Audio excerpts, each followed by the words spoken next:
bellow across the field that they're doing something wrong. They are going to do something wrong constantly, but it's important that you communicate in a different way so that they feel confident in what they're doing. The same thing with parents. Communicate after games. I started about 2 years ago sending out a brief email. 1 week it's 3 lines long. Next week we've got 2 pages. No, I'm joking. It's 2 paragraphs at the most. You know, kids did this right, the kids did this, you know, not as well. And we're going to be working on these things so we can improve these areas of the game. And again, with the younger age groups, they're going to do a lot of things wrong. You need to focus on a certain aspect of the game and make sure that they're able to achieve that on a weekly basis and then move on to something else. Ignore the other stuff that's going wrong to a certain degree and focus on the topic that you've got in place in training or within games so they can master that and then move on. Does that make sense? Questions on any of this? Nope. Again, full season. I'm trying to fly through this so you can get home with it into the game. Always have an end of season meeting, whether that's individually with parents. I personally, at our last tournament of the season, sit down within a 20-minute window with every parent and child together to discuss how I think they've done throughout the season, to discuss what they think they've had out of the season, and what the plans are as we move into the following season for the individual. I'll also meet as a team with parents and players to give my expectations of what they're going to be doing in the off-season and what to expect when they come back in 2 months' time. But again, communication, as you've seen probably from the last 10 slides, is what makes a successful team or an unsuccessful team. Is the correspondence you have individually and with the team on a regular, daily or weekly basis. Again, during that off-season, keep in contact. Even with our 14 and below program, we'll try out in June, and then we won't see anybody until probably the first week in August. People are going on vacations. People are, you know, just going to the pool or doing whatever. People are going to soccer camps. Keep in touch with your players. Send out a weekly email. I send topics that I've read in articles of newspapers or soccer journals, nutritional information, little things that are going to hopefully help them in future years or next week. But the more information we give them, probably send out a lot of information on games. I'm sent live today about the US playing. Not going to mention the score, so don't worry.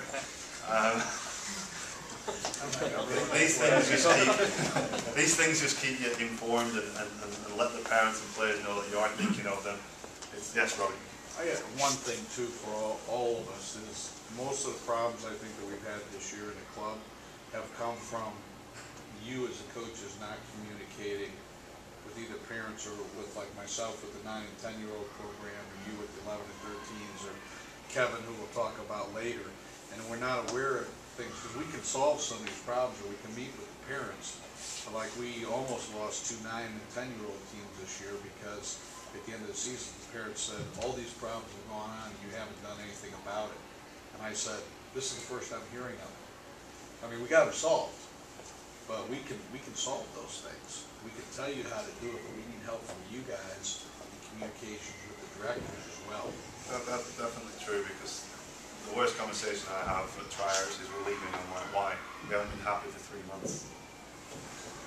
Okay, but we're not mind reading, as Robbie said. If people do have a problem, whether that's your team or with the club or whatever, it's definitely beneficial for us to get to know straight away. And I'd say 99%, not 100% of the time we can rectify that problem. Because it's silly at the time it happens, but then it's escalated to something major by the time 3 months has elapsed.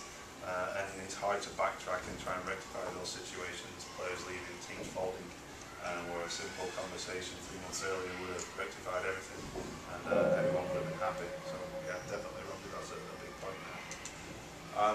We're not going to do this, but in the e-license, I got some participation from our audience, or our candidates, should I say, and they just basically had to split up into 3 groups and discuss this and how they'd handle these situations. I'll just blast through it here. That's probably the biggest thing we'll deal with at the elite level, Premier level, or select level. I think we have it at one end and the other. Basically, your best athletes normally are your best players. Your your best athletes play multiple sports. There's a reason for that, because the best athletes are probably the best player on most sports that they play. You know, for unscheduled practices for our select level team, it's a little bit easier. Communication with me or your associate directors in regards to training nights and times. That's something that when you get to that meeting and getting to know your players, do they play basketball on a Wednesday night and they're your best player? Or do you put up with a missing practice on a Wednesday night all season? Or do you schedule practice outside of Wednesday night so it's never an issue? These are the little things that you need to look at in order to make your job easier. Because it's easy to sit the kid that can't walk in a straight line because he misses practice. It's a lot harder to sit your best player when it's the most important game of the season. We can get into ethics if you want, but I know you'll deal with that situation. But to be able to counter that even before it happens is important. It's important to have communication with your players when they are going to be missing practice to let you know. The worst thing I deal with is you get 99% of your squad going like, "Where's John?" I'm like, "I don't know." You know, and that's not the answer everybody wants, because that "don't know" gets translated different ways by 10 or 12 different individuals as they go on with the parents.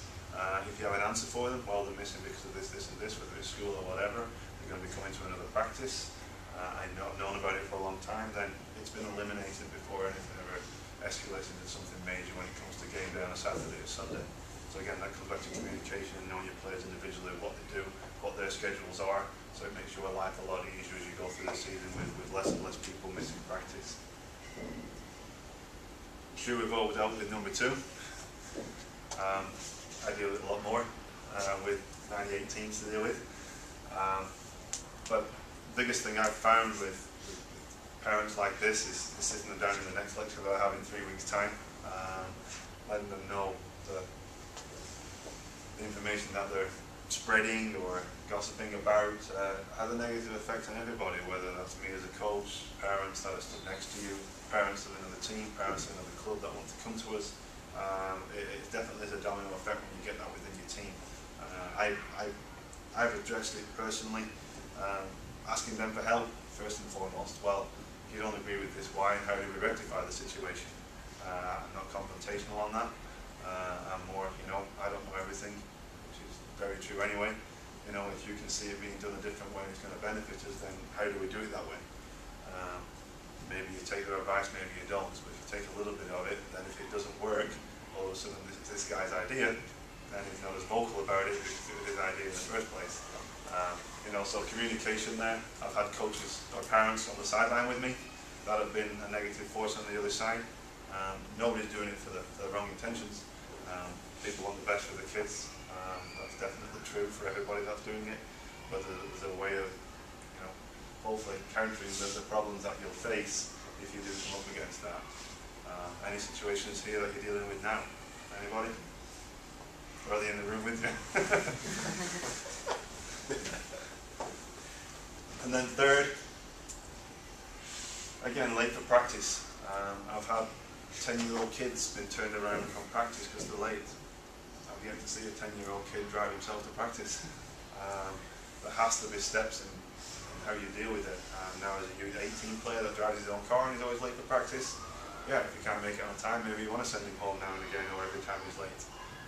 That's a different beast that U17, U18, U16, depending on when they're driving. A lot more responsibility does fall on those shoulders. But really you can't take it out on any kid that can't drive if he's not making it to practice on time. Parents may not get out of work until 5:30. It comes back to get to know your players, get to know your parents. If everybody works till 5 o'clock, then how can you start practice at 5 o'clock and expect everybody to be there if 99% of your parents are two-parent family workers and they can't get there?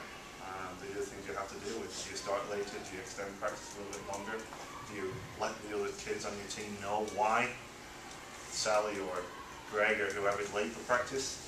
It's not his fault, you know, his parents can't get in there on this time. Or is it a sit down with the parents and say, look, it's affecting the whole team because I know you don't work, you're just arriving late every time and it's not good for team morale and it's not good for my environment that I'm trying to create. You know, again, it comes back to communication. How much can you stop before it even happens and how are you going to rectify it if it does happen?